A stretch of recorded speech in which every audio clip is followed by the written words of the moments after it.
Hi, this is Corey Johnston, and today's lesson is going to be a continuation of a previous lesson from the 25th chapter in the book of Proverbs. We made it all the way up to the midway point, the 14th verse. We're going to take it from 15 to 28 and just briefly review what we already covered in the preceding lesson. This marks a distinct literary transition. These Proverbs, the authorship is attributed to Solomon, but the compilation is attributed to Hezekiah, the king of Judah. So his men copied these. And in 1 Kings chapter 4, we read that Solomon was the author of some 3,000 Proverbs. There are 678 recorded from start to finish in this book. So we literally don't even know the half. And without the diligent labor of the scribes and the scholars at Hezekiah's employ, these would in all likelihood be lost to us. So the composition can be credited to Solomon. The compilation must be credited to Hezekiah. And the thematic consistency stretches from verses 9 all the way, and it's going to bleed into the first verse. This pertains to language, proper use of language, and Solomon has much to say on this. Plead your case with your neighbor himself, and do not disclose the secret of another.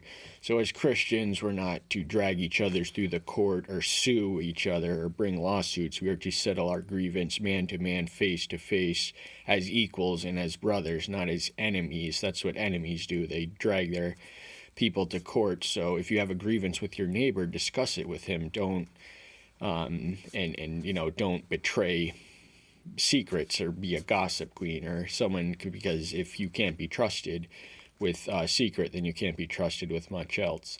Lest he who hears it put you to shame, in your evil report turn not back. So this is the karmic boomerang of spreading gossip, is that no one really likes a gossip queen. Gossip queens tend to gravitate on their own, but they all cancel each other out because they are eventually inevitably bitten and ensnared by their own traps.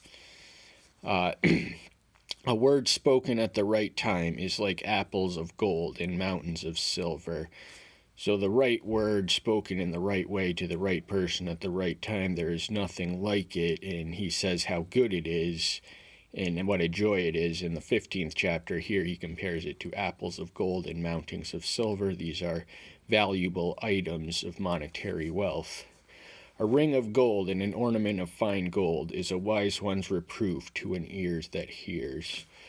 So reproof really separates the wise from the foolish. The foolish run away from it. They avoid discipline and correction like the plague, whereas the wise reaches out for it, learns from it, and grows from it. So what is a piercing sting to the fool is likened to a ring of gold in the one who hears and really understands their critics' criticism and correction. Like the cold of snow in time of harvest is a trustworthy messenger to those who send him, for he refreshes the life of his masters.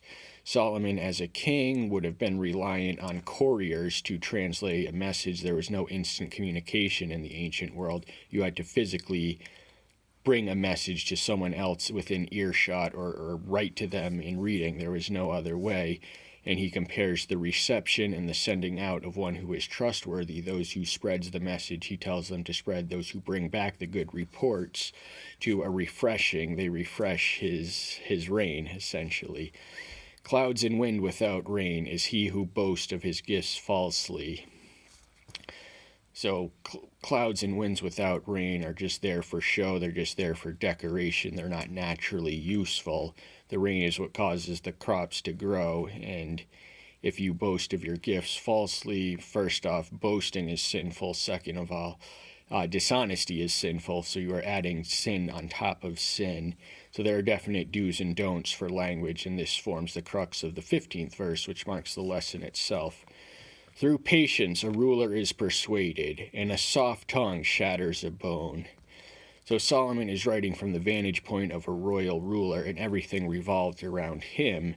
And in order to persuade him or gain influence over him and be a consistent conduit of counsel, that had to require patience. He was surrounded by dozens of voices, and that was just the way, hundreds in his court, and that's just the way it had to be. You were not going to instantly gravitate to the center of his circle with a tidbit of wisdom given here. You have to, it requires patience and endurance. You have to go through the ropes and pay your dues, just like everyone else. And there is power in words. So a word that is soft-spoken can be as potent as an instrument or a club, which can shatter a bone. Words are weapons. They are also tools, and you can use a hammer to build something up, or you can use it to bash someone on the head. The power of choice lies within you. Have you found honey? Eat only as much as you need, lest you be satisfied with it and vomit. So in all things, moderation. Honey is sweet, but it is no substitute. One would never eat honey as a meal. I personally, dip it in coffee from time to time, but I really, but it was it was the natural candy of the ancient world. It is a sweet tasting thing that is naturally made. But like everything else, too much is bad. So the consequence of filling yourself on honey, which is sweet and delectable, is an unpleasant vomit that can only come from overindulgence on something that it was meant to be digested in moderation and in balance, not as a substitute for a meal. And the principle of moderation bleeds into the next verse, which reads, "Make your foot rare in your neighbor's house, lest he gets enough of you and hates you." So there are definite do's and don'ts for being a good neighbor and a brotherly neighbor and a neighbor that loves, and that is not to overstay your welcome or invite yourself over presumptuously just because you live next door to the house. He's saying make yourself present only on invitation and scarce if else otherwise, lest you bother because you have to live next to this person, and that does heighten the dynamics of tension that that can exist both within a home and next to a home. So by sheer proximity of human relationship is the potential for explosion or wholeness and uplifting. But you don't want to get on your neighbor's bad side, and the way to do that is to make him sick of you, because no one person is that charming to always be liked for overstaying his welcome. If you spend 24 hours a day with anyone else, I don't care who it is, you're going to be sick of them by day's end. So make yourself scarce. Don't be antisocial. Don't overdo it with your neighbor. Don't invite yourself in and raid his fridge and make yourself home on the couch. That's not neighborly etiquette. A club and a sword and a sharp arrow is a man bearing false witness against his neighbor. This was a sin, one of them in the Decalogues, the false witness against a neighbor. And a witness in court carried a lot of testimony, because by 2 or 3 witnesses could a death penalty be imposed. So false witness in a court or just outside of court to speak that which is untrue, to lie, mislead, or deceive either about your neighbor or to that neighbor is a sin. And there are consequences for sin. And the most appropriate one he can think of is weapons of force, clubs, swords, and sharp arrows. And that is likened to the effect of those who spread false rumors against their neighbors, whether in court or outside of court, whether in the court of public opinion or in a tribunal, a legal tribunal. A broken tooth or a foot out of joint is trust in a treacherous man in a time of distress. So a broken tooth is useless. It is just there it's an eyesore, and it is utilitarianly useless. And a foot out of joint, that foot's not going to go anywhere if it's not in sync and aligned with the joint upon which it hinges. And similarly is a treacherous man when in your moment of distress and hour of greatest need, you do not want to trust such a one who will betray you when you are vulnerable and weak and open to it. So treachery is likened to broken teeth and foot out of socket. So they are no good, no no practical benefit or even abstract pleasure can come from such a one at such a time. The hour of greatest need is when a brother is born for adversity. We read of in Proverbs 17:9. That's when you find out who your friends are, when the moments of stress, distress, and trial come. The false friends will flee, and the real ones will stick with you and stay with you and let you be known. Whoops, little fashion maladjustment, too late. One who takes away a garment in cold weather is vinegar on soda, and a singer of songs on an evil heart. So if you are that litigious to actually take a man's garment in the court, to sue a man for a garment, that just means there is something excessively and inordinately so litigious about you, and you are, pouring vinegar. That's a stinging agent, and on soda, vinegar on a wound is some translations. So you're taking someone's warmth and their means of shelter to stay warm in that time of year. So in cold weather, that would be winter or any day when it's cold. That's when someone who needs a garment needs it most, and it would be unmerciful to take that garment from them, from such a one, just because you can legally. So the law of love always supersedes the law of man. And singer of songs on an evil heart, there's a right word, and evil people don't like wholesome music. They gravitate towards the sinful music. If your enemy is hungry, give him bread to eat, and if he is thirsty, give him water to drink. This is counterintuitive to the natural man's logic, because an enemy is to be treated as one who can harm you, and you do not want to aid and abet your own enemy. But there is a counter, because evil can never be defeated ultimately by the devices that it itself employs. You have to win them over with friendship. So the object is not to remain an enemy, but to make a friend out of the enemy. That's when you step in their hour of greatest need. If they are hungry, share what you have. If they are thirsty, do not let them dehydrate. Give them what you have. And before you know it, your enemy will be made a friend. And this passage is recorded and cited by Paul in Romans 12:20, overcoming evil with good. You have to extend the overture of goodness to one who is evil and means you harm in order to win that battle. For you are heaping coals of fire on his head, and Yahweh rewards you. So we have an image of judgment that is coals of fire, that is fire and brimstone and lake of fire and hell and damnation, but there is also reward. So if your enemy abuses your generosity or exploits it, then they are inviting their sure judgment, because Yahweh, who sees all, who knows all, will reward the one who is generous to an enemy and loves his enemy, but he will despise one who hates an enemy or treats a friend as an enemy. When someone makes a friendly gesture, you have to reciprocate the friendship in good faith. And Yahweh is the all-seeing, all-knowing judge, and it's to him we must answer. So how we treat our enemies is in fact a barometer according to which we will be judged.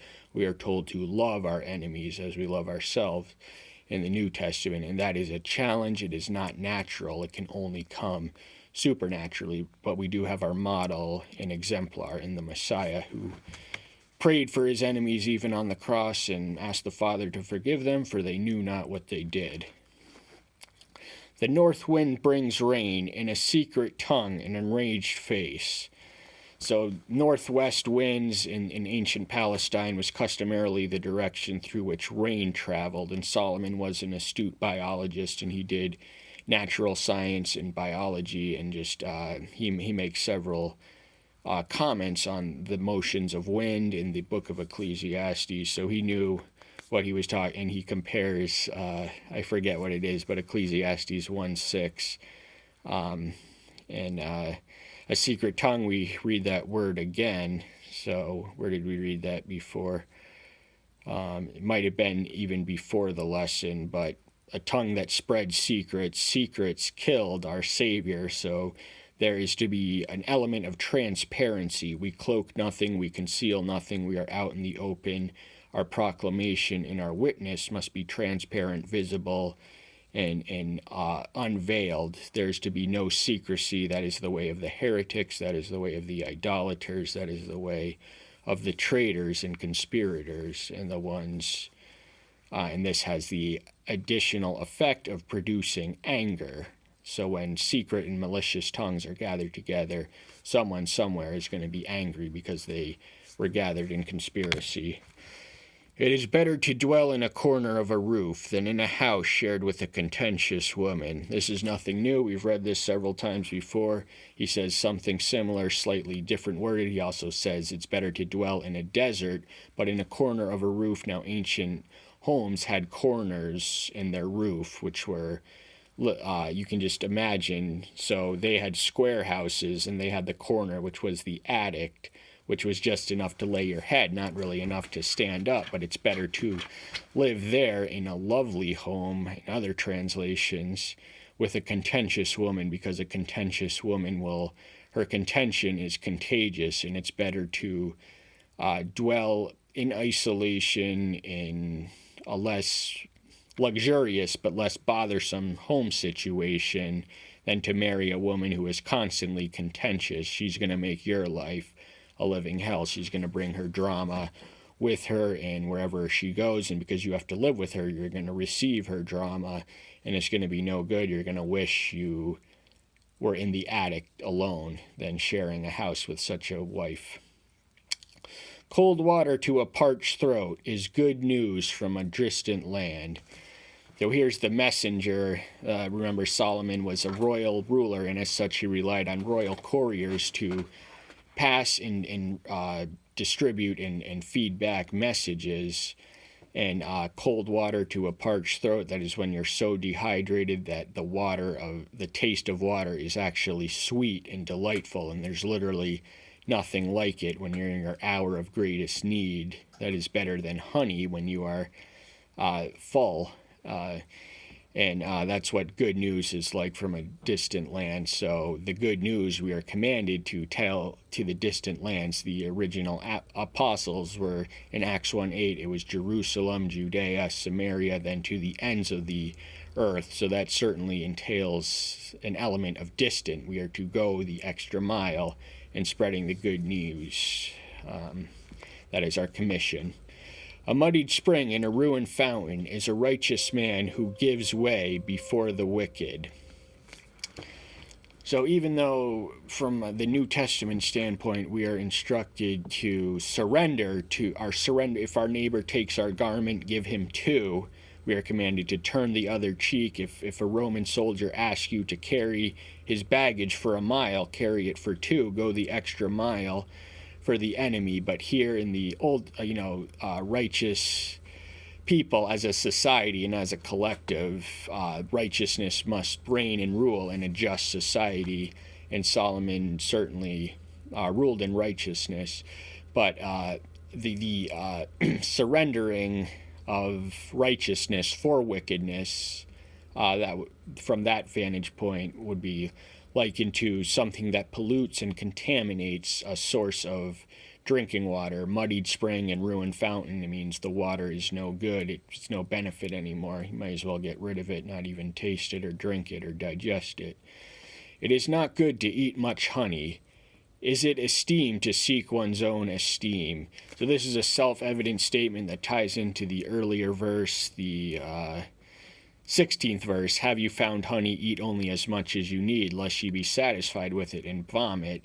So he says much the same thing. It's not good to eat too much honey. All things in moderation. Honey is no substitute for an actual meal. It is a sweetener and a delicacy and an aside, which you can add to bread and other stuff. But then he asks the question, is it esteem to seek one's own esteem? And true esteem can never be found by seeking it. It's far better to have another man brag and praise for you than to do your own praising and your own self-exaltation, because then you become self-righteous. So it is not esteem to seek one's esteem. We are to surrender our quest and claim for esteem and bow and submit as the humble servant in order to be exalted by the Father in heaven. A broken down city without a wall is a man who has no control over his spirit. So in the ancient world, there's a reason that no walled city ever existed, and that's because it would instantly cease to exist. Walls were strategically necessary to protect the inhabitants therein from besieging armies. Without the wall, the city would be devastated and ruined and laid in smithereens flat. And if a city had no walls, as did the Jerusalem in the early post-exile, then they were at the mercy of foreigners and to control one's own spirit, not to promote the Buddhist religion, but the Buddha, he does carry nuggets of truth, and he says that mightier is the man who can conquer himself than a man who can conquer an entire city. So there is value in self-control and discipline, and to have control over your spirit means your spirit doesn't lead you astray, it doesn't do things that you will regret. And the Spirit is, in one sense, our wall. This protects us from what is good and keeps us away from what is harmful. And that's all the time we have for today. Thank you so much. I'm so glad you're here. Stay tuned until next time. I'll see you then. Bye-bye.